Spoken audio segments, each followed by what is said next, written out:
wabarakatuh. Halo sahabat Takalar TV dimanapun Anda berada. Bersama saya Fadi Faisal dalam acara Ngopirong, ngobrol pintar bersama narasumber. Dan seperti ngopi-ngopi sebelumnya, kita membahas tentang program-program pemerintah yang ada di Kabupaten Takalar. Dan saat ini saya berada di kantor Dinas Pariwisata, Pemuda dan Olahraga. Dan tentunya saya tidak akan sendirian, saya akan ditemani oleh Bapak Darwis MM selaku Kepala Dinas Pariwisata, Pemuda dan Olahraga. Assalamualaikum Bapak. Waalaikumsalam warahmatullahi wabarakatuh. Iya, bagaimana Pak kabarnya hari ini? Ya, alhamdulillah sehat. Walaupun masih dalam suasana pandemik, tetapi kita tetap harus semangat untuk menjaga imunitas kita supaya bisa tetap beraktivitas yang baik. Iya. Nah, untuk mengawali perbincangan hari ini, Pak, mungkin Bapak bisa menjelaskan tentang Dinas Pariwisata, Pemuda dan Olahraga seperti apa? Iya. Assalamualaikum warahmatullahi wabarakatuh. Selamat pagi pada seluruh pemirsa Takalar TV. Sangat kami merasa berbahagia sekali hari ini dikunjungi oleh teman-teman dari Takalar TV ngobrol pada hari ini. Dan tentunya yang pertama saya ingin sampaikan bahwa Dinas Pariwisata, Pemuda dan Olahraga ini adalah penggabungan yang sebelumnya dimerger dari Dinas Pemuda dan Olahraga, kemudian disatukan menjadi Dinas Pariwisata, Pemuda dan Olahraga, dan terdiri dari beberapa bidang.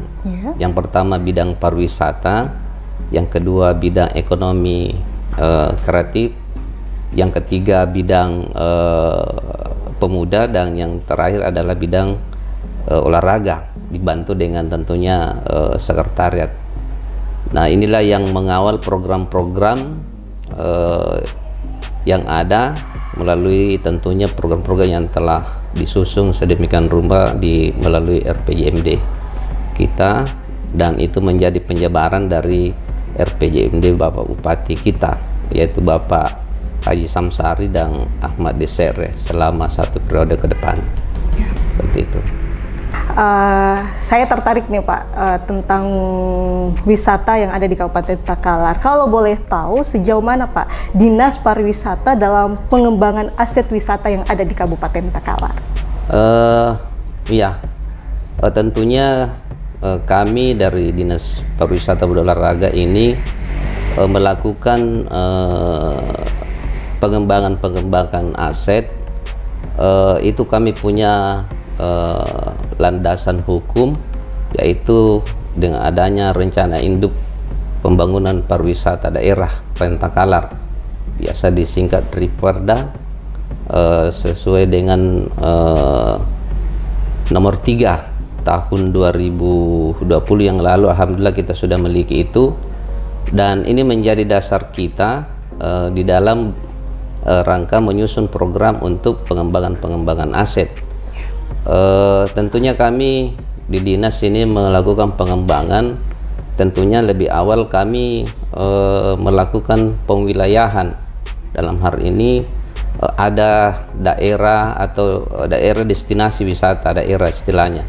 Di situ ada kami sudah petakan yang mana daerah-daerah yang masuk kawasan pengembangan pariwisata, kemudian yang mana masuk kawasan strategis pengembangan wisata itu sendiri.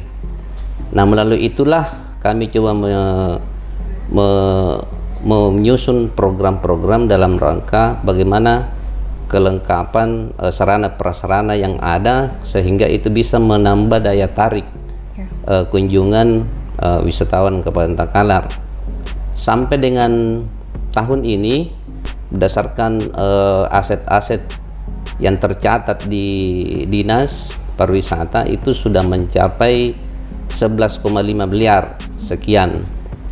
Nah, ini tentunya harapan kita ke depan terus ini kita kembangkan dan tentunya tadi melalui pengwilayahan mana kawasan wisata yang sangat strategis, mana yang masuk kawasan pengembangan, itu yang tentunya kami jadikan prioritas dalam rangka pemenuhan atau peningkatan sarana prasarana pendukung, dan ini tentunya harus dikawal dengan baik karena kami tidak inginkan ke depan persoalan aset ini menjadi persoalan di dalam pemberian opini keuangan daerah.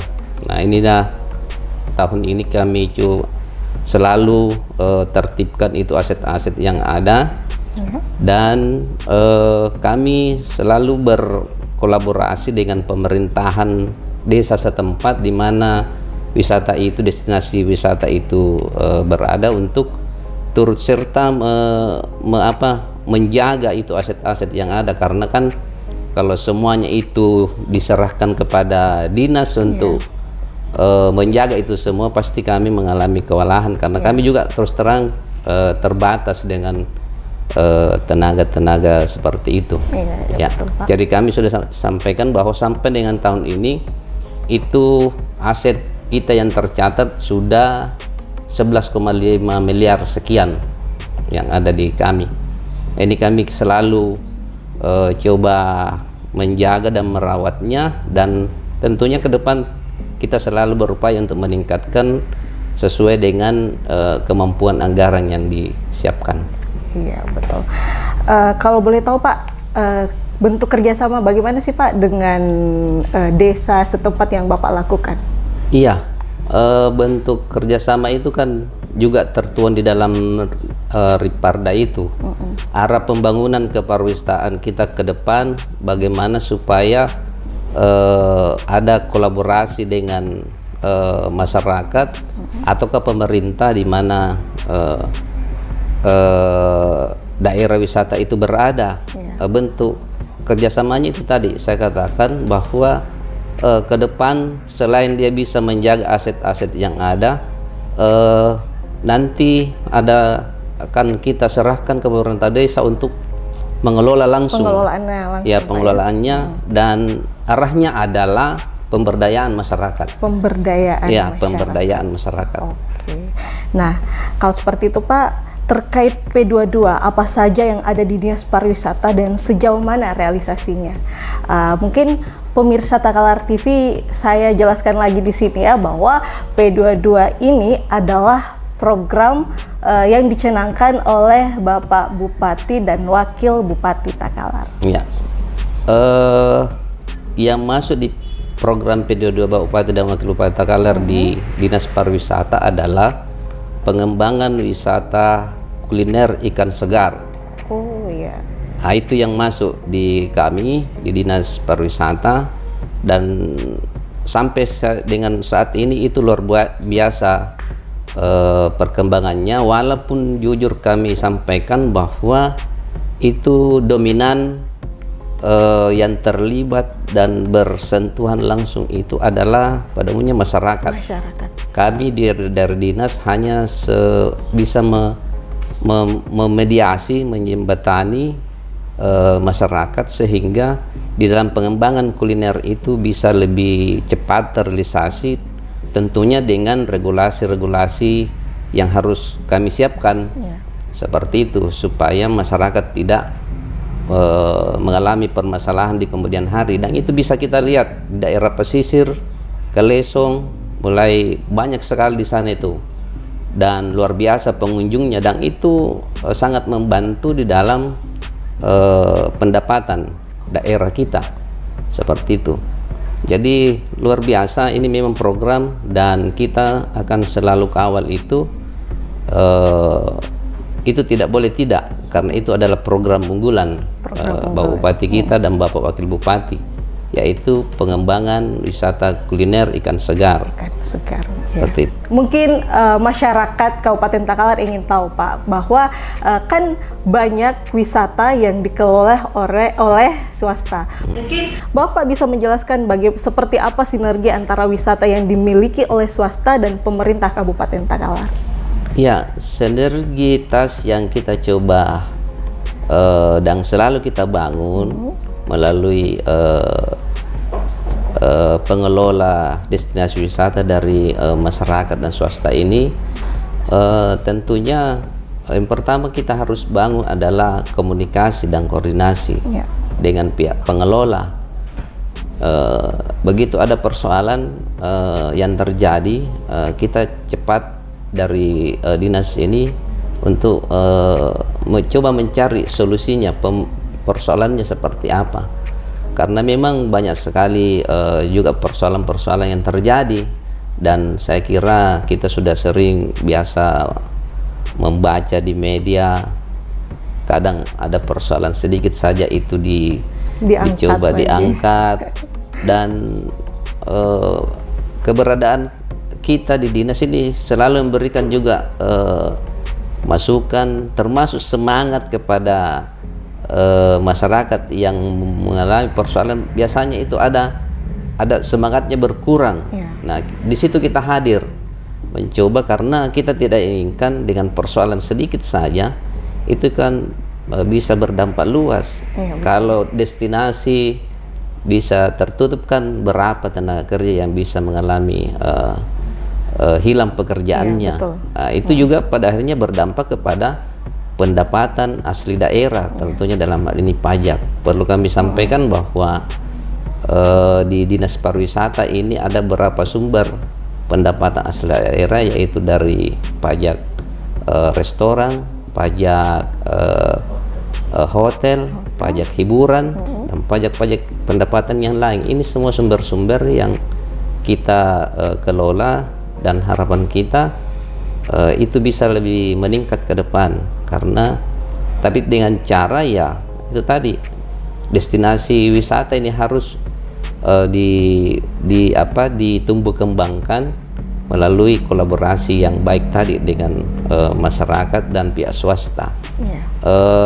Ada beberapa contoh, misalnya kami dari dinas ini kita berupaya bagaimana supaya pengunjung kita melakukan kerjasama atau MOU dengan pihak asuransi, terutama asuransi keselamatan para pengunjung. Itu perlu, kalau pihak swasta semua itu yang urus, itu kan akan menyita waktu. Nah, di situ kita hadir memfasilitasi sehingga pihak swasta melihat bahwasanya ada pemerintah di dalamnya.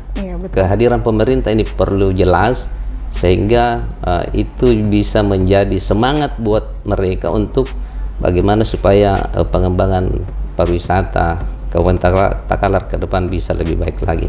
Iya, betul. Nah, sekarang kan Pak lagi pandemi. Sebesar apa sih Pak dampak pariwisata yang dampaknya dari pariwisata kita sekarang ini? Iya, saya kira pandemi ini luar biasa pengaruhnya. Hampir semua relung-relung kehidupan berdampak sekali. Maka dari sektor pariwisata itu tidak bisa kita pungkiri dampaknya, karena itu akan mengurangi minat kunjungan wisatawan ke tempat-tempat yang ada.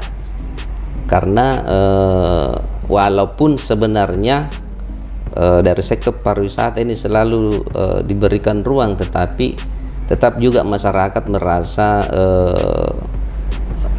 terbatasi dengan pandemi seperti ini. Kalaupun dia datang, tentunya harus melalui prokes yang ketat, karena kita tidak inginkan pandemik ini bisa berkepanjangan. Alhamdulillah kita Takalar ini walaupun sampai sekarang kalau tidak salah masih zona orange ya, zona apa, tetapi aman saja. Dan ini yang coba kita jaga, pelihara. Memang luar biasa dampaknya, tetapi kita tidak boleh berputus asa dengan kondisi yang ada. Tetap kita melakukan upaya-upaya di dalam rangka bagaimana supaya sektor pariwisata ini bisa tetap berjalan.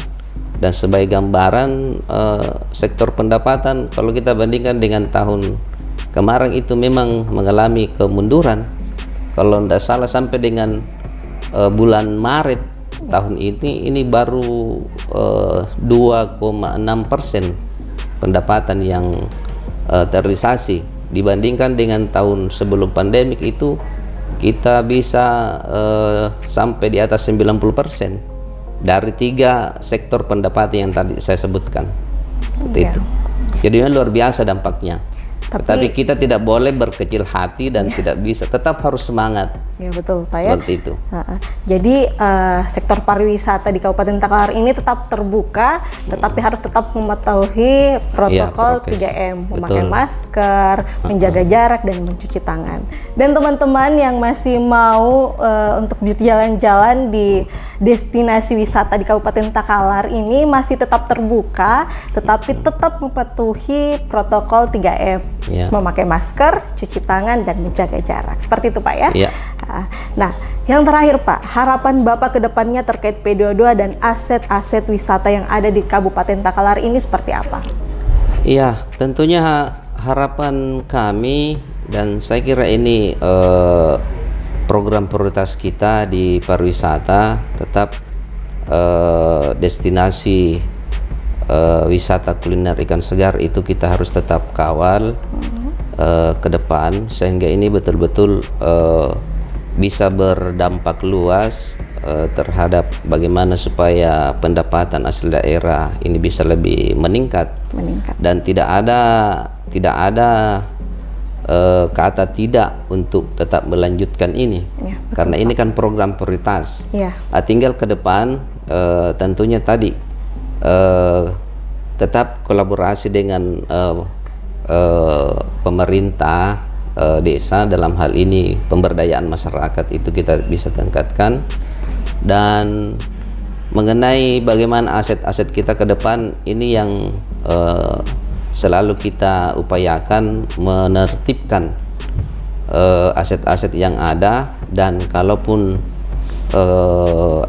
aset-aset ini sudah ada, memang sudah tidak bisa lagi difungsikan, ya tentunya ada mekanisme tersendiri bagaimana aset itu diusulkan penghapusan untuk dilakukan penggantian baru, karena tidak bisa dibungkiri prasarana dan sarana pendukung daripada wisata, baik itu wisata desa, itu harus tetap diperhatikan, karena itu bagian daripada perangsang buat wisatawan untuk datang dan berkunjung. Dan ingat, peningkatan kunjungan itu bukan saja kita berharap ke depan peningkatan kunjungan kembali. Buat apa orang datang ke Takalar kalau cuma 1 kali saja? Kita harapkan ke depan ada kunjungan kembali. Betul Pak. Supaya, tetapi itu harus kita dari kunjungan pertama itu sudah kita harus berikan kesan yang bagus supaya ada minat untuk berkunjung kembali ke Takalar. Betul, seperti itu Pak ya. Jadi itulah tadi bincang-bincang saya bersama Bapak Kepala Dinas Pariwisata, Pemuda dan Olahraga. Kita sebagai masyarakat Kabupaten Takalar agar kiranya bisa membantu dalam pengembangan pariwisata dan perekonomian yang ada di Kabupaten Takalar. Kan itu akan berdampak pada masyarakat juga Pak ya.